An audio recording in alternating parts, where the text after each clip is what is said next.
Terus di lehernya dibacok, tapi katanya bukan dipotong itu. Betul apa gimana? Coba terangin.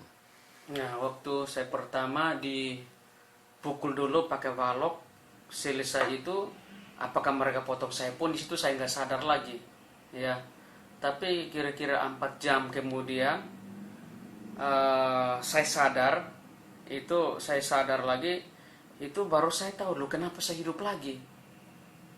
Saat itu saya bilang kenapa saya hidup lagi, lalu saya merasa itu saya haus luar biasa. Lalu saya ambil darah dari baju saya yang ada darah yang masih basah, saya jilat darah saya.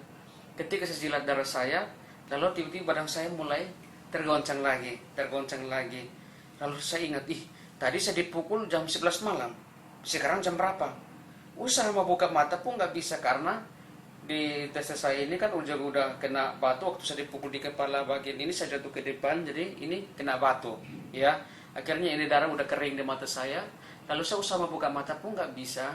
Tapi saya usaha untuk mau angkat kepala gini, mau jalan. Waktu mau angkat kepala gini, tiba-tiba jatuh. Waktu mau angkat kepala gini, tiba-tiba jatuh. Akhirnya selalu saya ngomong begini, loh Tuhan, leher saya putus. Saat itu tiba-tiba saya ketakutan. Lalu saya berteriak, tolong, tolong. Tapi suara nggak keluar lewat mulut, suara justru keluar dari belakang. Tolong, krrr, tolong, krrr. Iya. Tapi saat itu saya mulai berdoa dalam hati, Tuhan, gerakan orang supaya saya dibawa ke rumah sakit. Lalu tiba-tiba dia yang datang menuju ke saya. Lalu orang itu dia ambil daun pisang, dia buang. Ternyata waktu masa itu bunuh saya, selesai saya dibunuh di atas sana, mereka buang saya di semak-semak, mereka di rumput-rumput, mereka potong daun pisang, lalu mereka tutup saya supaya orang jangan tahu. Lalu orang itu dia selesai bersihin daun pisang, dia santar dari kaki sampai di wajah saya. Dia berkata gini, dia lihat rambut saya kayak orang Sumatera, orang Medan. Dia berkata gini, wah ini orang Batak yang meninggal, desa ini orang Batak, saya harus bantu kamu tinggal di sini, saya cari polisi. Lalu dia tinggalkan saya di situ, dia pergi cari polisi. Akhirnya ketika dia tinggal, lalu polisi itu datang, lalu mereka angkat saya kayak anjing, lalu dibawa ke jalan raya. Nah sampai di jalan raya, periksa KTP, nggak ada. Periksa identitas, nggak ada. Lalu mereka berkata, orang ini udah meninggal, ini tidak tahu identitasnya, bawa dia ke rumah sakit Haji Pondok Gede. Ketika saya dengar suara itu, mereka berpikir sudah meninggal, tapi saya berkata dalam hati saya, Tuhan, aku belum meninggal. Berikan kekuatan bagi saya untuk saya bisa berbicara. Lalu Tuhan kasih kekuatan, akhirnya saya bisa berbicara. Oh, nama saya Domingus, umur saya 19 tahun, saya tinggal di asrama dulu. Loh, orang ini masih hidup. Ini orang Kristen.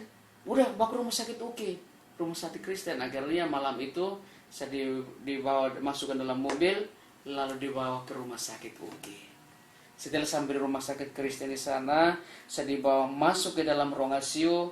Lalu pimpinan kami juga tiba-tiba saat itu dia ikut. Pimpinan kami di sana juga ikut.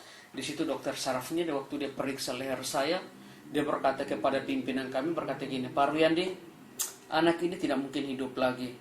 Karena ini tulang leher udah putus, saraf-saraf udah putus, cairan otak udah keluar, dan anak ini tidak mungkin hidup lagi. Akhirnya pimpinan kami berkata, dokter jahit aja, kalau meninggal tersambung lagi. Akhirnya dokternya cuma hanya jahit kulit, dan itu pun tidak kasih bius, tidak kasih donor darah. Selesai dijahit, ya udah dilepas saat itu. Lalu sekitar tanggal 4 hari kemudian, pas tanggal 19 Desember tahun 99, dokternya berkata Domingus sudah meninggal. Lalu rencana mereka mau bawa roh mayat saya ke ruang ICU, ya, ruang mayat. Tapi saat itu tiba-tiba bertemu dengan pimpinan kami berkata, bilang jangan dibawa ke ruang mayat dulu, cari kamar biasa untuk didoakan, jangan-jangan dia hidup lagi. Lalu mereka bawa tubuh saya ini, dibawa ke kamar biasa, ke kamar nomor 2E saat itu. Lalu mereka mendoakan saya di sana.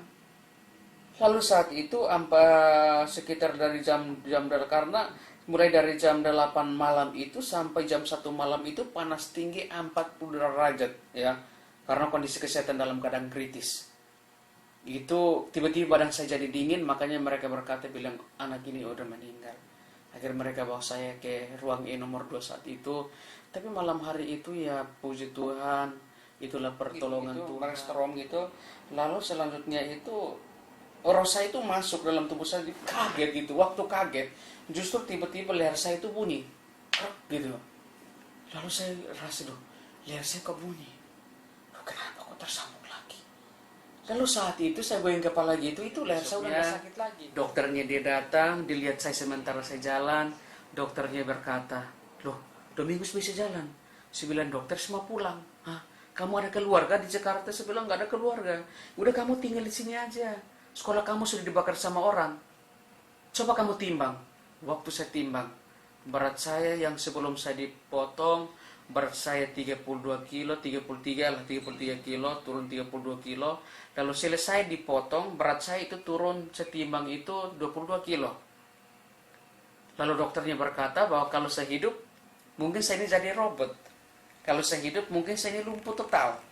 Saya hidup pun mungkin gak bisa berbicara, lancar seperti ini. Mungkin ya jadi bego-bego gitu. Tapi kenyataannya sampai hari ini luar biasa. Saya bisa mengalami pemulihan yang luar biasa. Nggak ada gangguan saraf dalam hidup saya.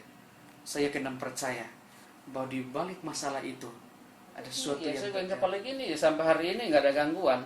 Bahwa saya ini putus, tapi dalam waktu singkat Tuhan jamah luar biasa. Kapan Evangelist Domingus selesai sekolah? Saya selesaikan studi saya tahun 2004. 2004. Iya. Oke. Sekarang di mana kerjanya? Sementara ini ya menjadi seorang penginjil dan bergabung dengan Digidiop Internasional untuk membagikan Alkitab gratis kepada siapa saja. Oke. Oke, terima kasih. Amin. Tuhan Yesus memberkati.